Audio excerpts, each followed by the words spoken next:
Ukraine has had a bountiful harvest. It has taken out more than 8,600 Russian assets, including tanks, armored vehicles, aircraft, and numerous naval vessels, all coming at the price tag of $18 billion in military spending up to mid-November 2022. The cost-benefit analysis of American support for Ukraine is exceptionally profitable. The Pentagon has spent a little over 5% of its defense budget at the time to eat away at Russia's combat readiness. All this while having no American boots on the ground. The billions of dollars spent have steadily increased since November, but from an arms race lens, it is an incredible return on investment. Russians, however, see it differently. From their perspective, the war is about scale. The Ukrainians cannot fight a war of attrition, they don't have the numbers. So Russian military officials figure the longer the hostilities last, the more the outcome will favor Russia, which can muster more resources. What is happening and likely to continue in the coming months are more missile attacks, drone strikes, artillery bombardments, and hundreds of thousands more fresh recruits sent to the battlefield. And while the Russians gather their numbers and assemble their tanks and missiles, they're about to find out why America has no universal healthcare.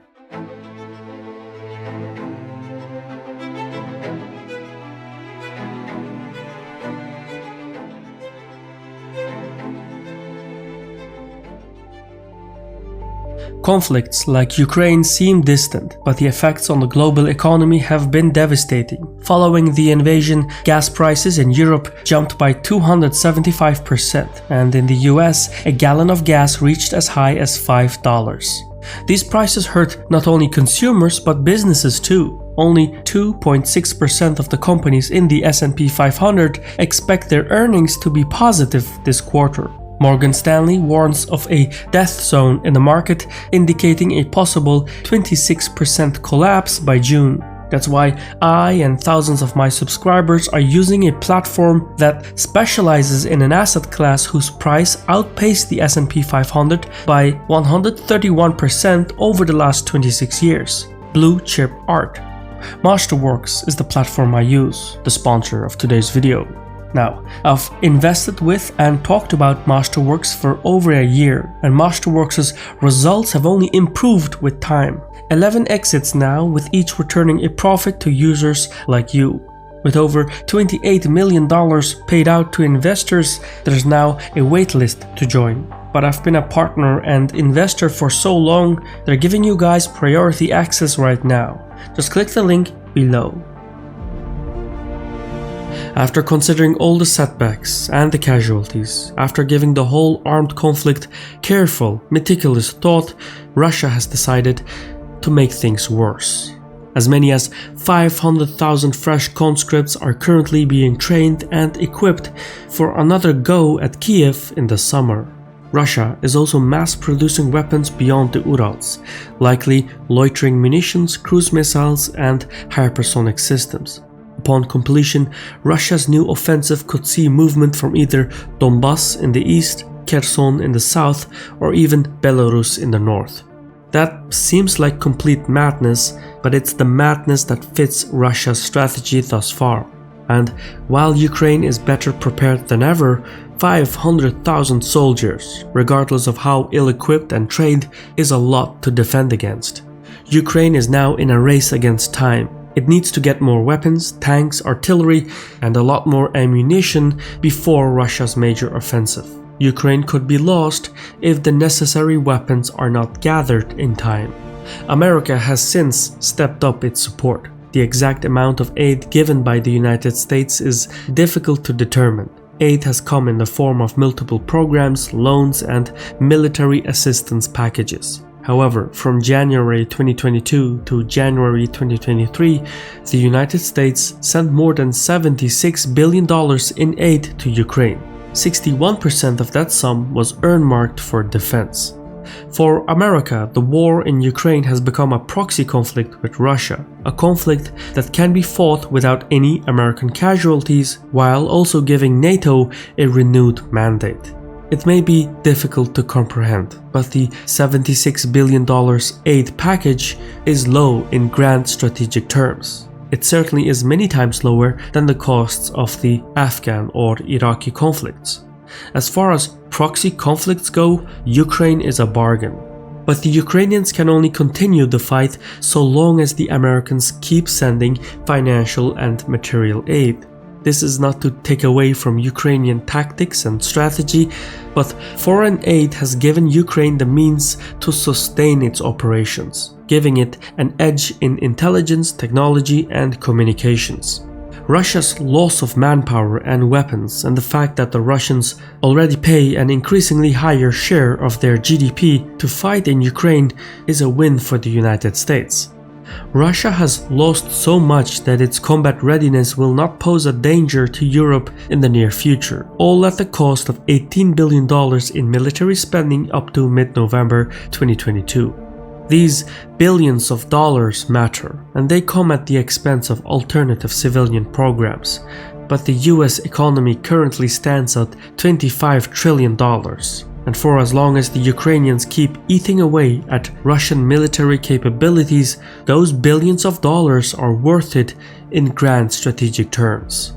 But if this be a conflict of numbers, the Kremlin is game. Russia has teamed up with Iran to build missile production facilities beyond the Ural Mountains. It has also purchased thousands of cheap Iranian drones. The aim is to use large numbers of low-cost cruise missiles and loitering munitions to exhaust Ukrainian air defenses and then, in due time, flip the cost-benefit analysis in their favor. Ukraine has been successfully knocking down Russian drones, but the price tag has been extraordinarily high. Many of the Ukrainian surface-to-air missiles cost more than the Russian-Iranian drones. According to Ukrainian analysts, it cost Ukraine up to 7 times more to down a Russian-Iranian drone than it does to launch one. That is the type of equation the Kremlin is counting on. Take the Iranian Shahed 136 drone as an example. It carries a 40-kilo warhead and can engage targets within a 1,200-kilometer range. Most importantly, the drones are dirt cheap, costing roughly $20,000 per unit. Ukraine, however, has been using a variety of missiles to shoot down the drones, each costing many times the Iranian drones. For instance, the Ukrainians have used S-300 batteries and NASAMS units, respectively costing $140,000 and $500,000 per missile to shoot down $20,000 drones. That is not a sustainable strategy in any shape or form. The Iranian drones are so cheap compared to Ukraine's available AA missiles, they have priced them out of the war. Russia can continue this type of attritional warfare for years. It has purchased over 2,000 units from Iran.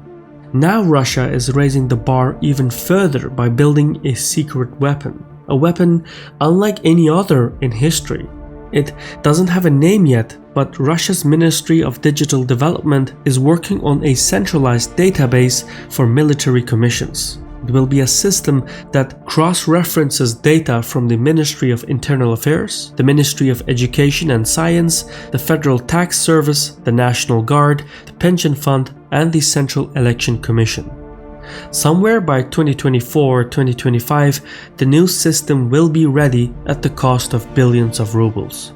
Imagine China's social credit system, but a militarized version of it. Upon completion, Russia will be able to assign a conscription credit score to its citizens and then track and recruit expendables within Russian society. It will be able to find those who are fit and liable for military service and then reach out to them by phone or email. It's a system that will be widely different from Russia's first attempt at mobilization in the autumn of 2022, which actually inspires the Kremlin to do better. In practical terms, the new system will allow Russia to raise an army of fighting-age poor people, minorities, criminals, political dissidents, and disenfranchised communities. People who won't be missed, who won't raise social discontent should they go missing. Russia is presumed to have a mobilization capacity of about 25 million people. This new system will enable a more sustainable form of recruitment and allow the Russian state to tap into its massive manpower pool without triggering thousands of citizens to leave the country. In doing so, Russia will gain the means to wage a forever war without experiencing conflict exhaustion.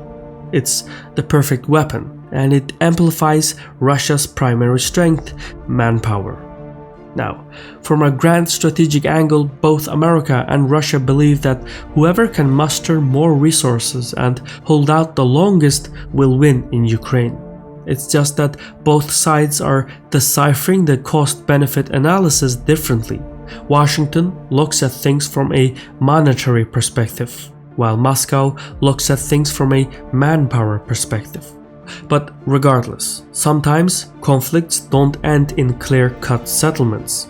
The Korean War ended in a truce. The Gulf War resulted in unfinished business. The Israeli-Palestinian conflict led to a low-intensity conflict spanning decades. And Russia by itself is no stranger to frozen conflicts. Abkhazia, South Ossetia, Transnistria, Karabakh, Donbass, and Crimea, to name just a few. Americans, however, are less eager to endure frozen conflicts. A poll by the Wall Street Journal found that the number of Republicans who feel the United States is doing too much for Ukraine climbed from 6% in March 2022 to 48% in October 2022. That's roughly 30% of all Americans who feel like quitting. This trend shows that there are no guarantees that Washington will continue to provide military aid to Ukraine in the future. And that's something the Russians are banking on, because the United States, the lone superpower, doesn't lose wars, it loses interest. I've been your host Shirvan from Caspian Report. Check out our Patreon platform for more content like PDF files, mapping files, Discord server, etc. You'll also be helping us to remain independent in the process. Thank you for watching, and Sahol.